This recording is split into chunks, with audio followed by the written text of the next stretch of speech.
All right, Rebecca. Well, another school year's coming up, and we're gonna get ready for doing solo ensemble again. I thought it might be nice to review the piece that you worked on last year and see where you stand, and maybe get some ideas of what to do for your next one. Where as we go through it, it might give us the ideas of what's working really well for you, what's not, maybe help us to decide. Hopefully, help us to decide which piece would help you move forward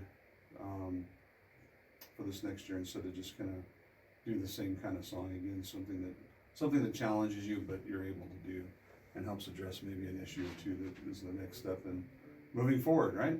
So let's just try this and see how you do. It's been a while since you sang it, I know that. So just do your best, okay? 1, 2, 3, 1. I think you're on the soprano one. You did the other one?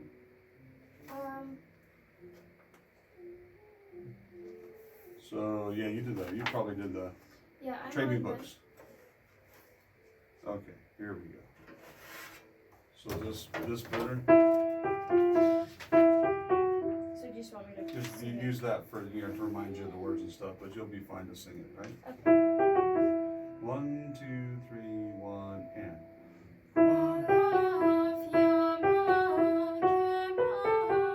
Oh yeah, let's try that again. That was my fault. Ready? 2, 3, 1, 2, 3, 1, 2. Let's go ahead and go on. 2, 3, 1, and.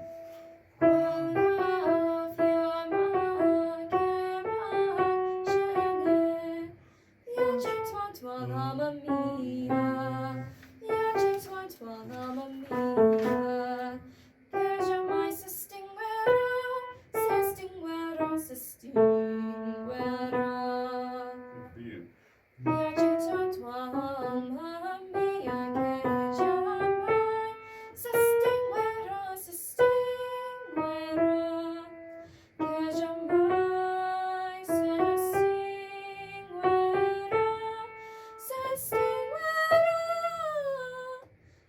stinguerò. Good for you.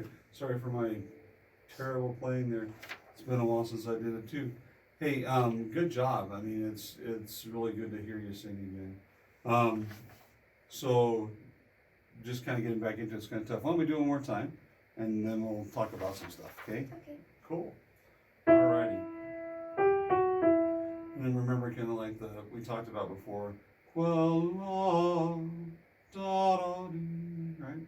Letting that line shape a little bit more. 1, 2, 3, 1, and.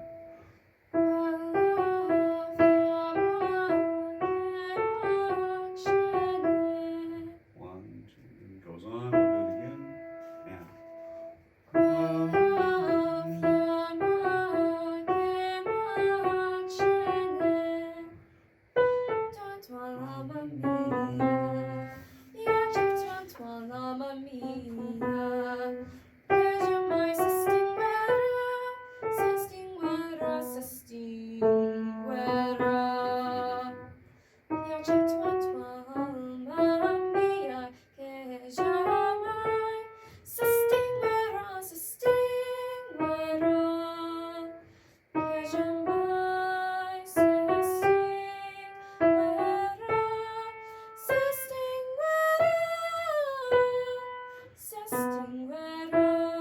Good for you. Good for you.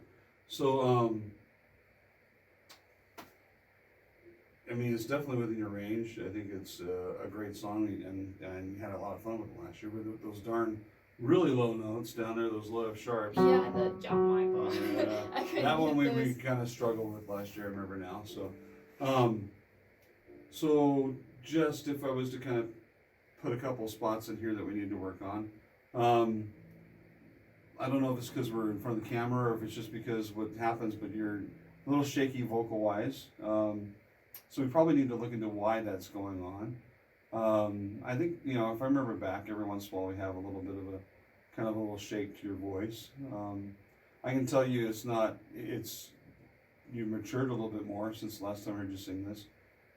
It's really, you're not as airy sounding as you were before sometimes, right? There's a little bit of concern about that.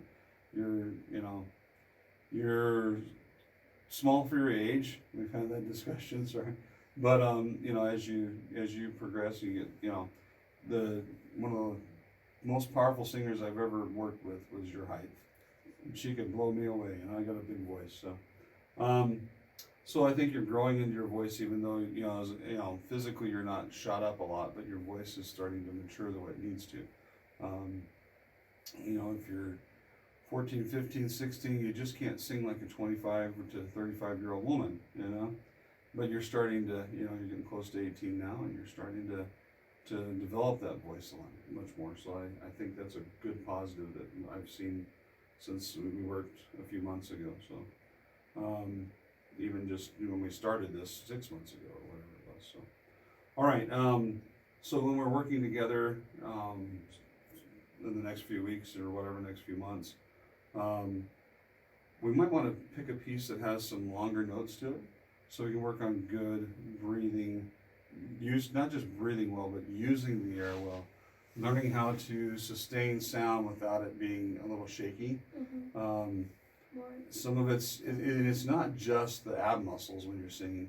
It's kind of learning to use the diaphragm to kind of push down a little bit, and the ab muscles to push up a little bit, to make this kind of check and balance in there where you have the muscles aren't like fighting against each other, but they're kind of like helping each other to contain. Well, if this was just floppy, right, and this pushed up, this would go bleh, right? The diaphragm would the air would go out, wouldn't be sustained. But when this pushes down, this pushes up, it's kind of like got a lot more control. But you won't use the air as quickly, but you'll use it more steadily. And I think that might help your voice to stop being as shaky as it is. Yeah. So really working on breathing, I think is going to be a good thing to do. I need to look at you a little bit more when I was sitting here trying to get all the accidentals instead of watching you more. Yeah. But I think breathing wise, we need to make sure we're doing mechanically, we're doing everything we're supposed to. You just looking at you now, your posture's pretty good. But yeah, that one more foot forward. I wish I had another paper copy of it right at the moment. I need to give it to you. I'll print it when we're done here. But I've got a little printing of. In fact, I've got the original here that's not an outline. I kind of did an outline of this chapter in a book that I really like. It has a lot of information on posture. But just thinking when you're singing, the things that you're supposed to do, because as soon as I said something about posture, you changed, right? So reminding yourself real quickly in a way that you don't have to think about, okay, my feet, my knees, my legs. You just want to think like one word and see if you can get into posture. So there's a whole list of them, and I'll give them to you when we're done. But buoyant, you know what buoyant is? Boats are buoyant. They float in water. They stay up? Yeah, they stay up. They not only stay up, but they kind of like the water wants. They kind of push against the water a little bit. The water wants it, to sink down, but the boat says no, right? Kind of. So your posture, if it's buoyant, it's like I'm ready to go, right? I'm almost floating a little bit, right? Expansive. You think what would expansive look like with your posture? This is like choking yourself, right? It's like shoulders back. Yeah, shoulders back, maybe just lift it a little more, right? Yeah, and one of the things that we should really work on this year is, and I think it might help with the whole shakiness too, is learning to use more of not just your ab muscles to sing and to breathe, but also your rib cage and your back and the muscles that are involved in all that.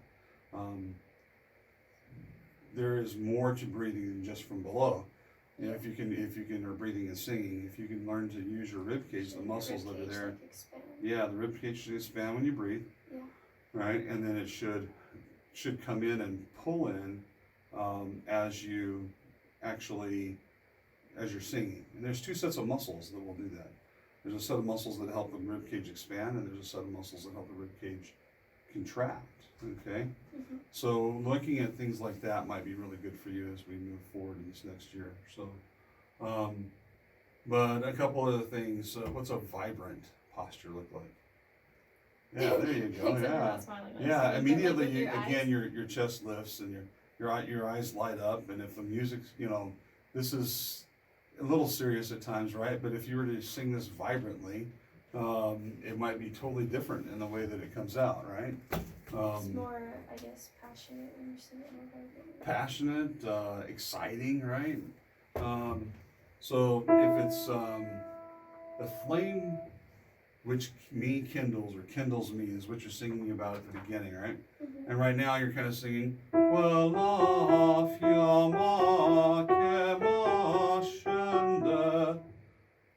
and that sounds a little bit like, I can't believe you ate my cookie.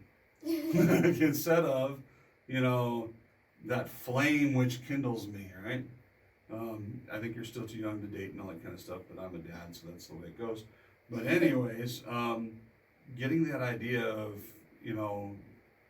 being so in love that the person that you're singing about is the flame of your heart. It kindles you, it lights you on fire, right? How would that posture look? How would you look when you sing that? Would the sound be different, right? Sing it like that for me. I mean, again, experience counts a lot in this kind of thing. So the more you experience love and experience even rejection but the excitement of things, the more it's easy to put in here. But if you just think vibrant or happy or like, really excited posture, and see what that does. 1, 2, 3.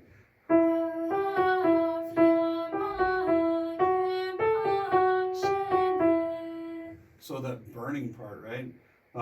That was better, I think, don't you? A little more exciting. Still a little held back, I thought. Quella, yeah, I like you. Instead of Quella fiamma che m'ascende. Oh, you just light me on fire. It's so exciting, right? Those are the kind of things that I think if we work on this next song are going to really sell that solo ensemble song. It's going to sell it to competition, is that anybody can sing the notes, right? But can you connect your whole body, your mind, your soul, your body, to the music? Can you help others to feel that connection, right? So we need to find a song that you can not just, sing musically or sing the notes or whatnot. We need to find a song that you can really connect to. Mm-hmm. And one that excites you to sing. And sometimes, not every song is exciting, not every song is positive, right? Sometimes, it's love, death, or rejection, right? That's what we talked about before.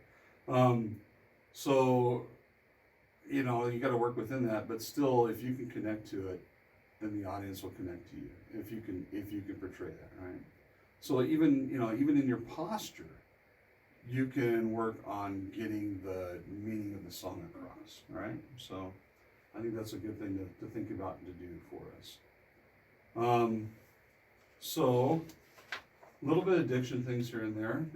One of the other things that will really help you to get the text across that you want to get across is lots of consonants.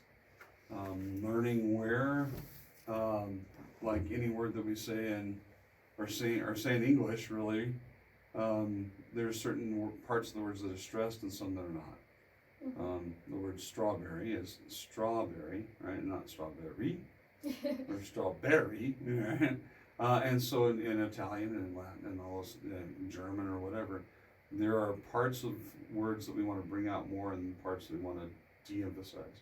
And usually, if the music is written well, the accented parts of a measure are going to be where the most important part of the word is. So what do I mean by that? You've got a part that's supposed to come out in the word.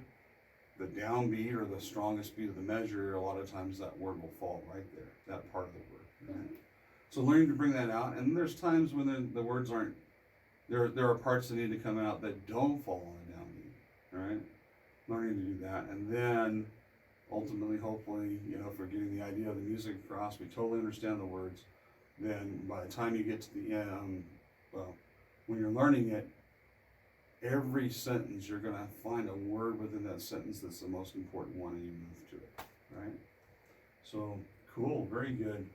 So what are some of the things that have been, you've noticed that you either are doing well or better or might need help with? Not even just in this song, but just singing in general. Something we might be able to address within that new song. When does your vibrato supposed to come in? Like, when does that happen? Some people it naturally happens with. Some people you have to work on it. At your age, I'm kind of tend not to worry about vibrato as much. You're kind of getting into that age where you're going to want to start working on it, especially when you go into, you're planning on going to college to be a music therapist, and you'll work on it a little bit more there.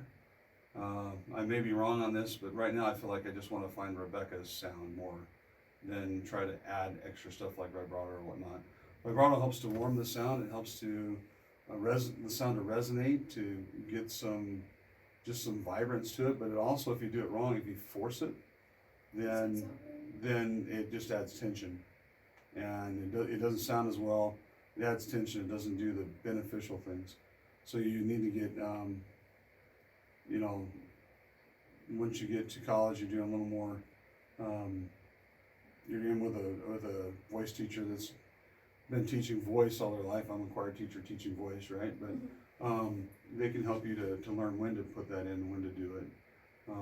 For me personally, it's just something natural that happens, and we don't want to force that just yet. But now in the next few years, I think as your voice keeps maturing, we find more of Rebecca. We stabilize the. Right now, you've got a little warble to your voice because it's a little shaky because the air support's not where we want it to be, right? We want to get rid of it actually. So until we get rid of that, we don't want to think about adding the little just oscillation of the pitch. So what vibrato is up and down around a pitch, right? Mm-hmm. We don't want to quite do that until we're in control of the breathing part. But that's a great question. So good. And we can kind of look at, if we get that going well, like I said, a song with a little bit more longer notes you can crescendo on and move through. Once you'd want to use vibrato if you could at the end of those lines, especially to warm the sound and to put a little interest into it. Listen to string players when they do vibrato, you'll hear them play it straight for a while, and then they, especially like, soloists or whatever, they'll put a little vibrato towards the end depending upon where they are. So, but cool, very good. Any other questions? No? Okay, well I think we were good here. Thank you so much.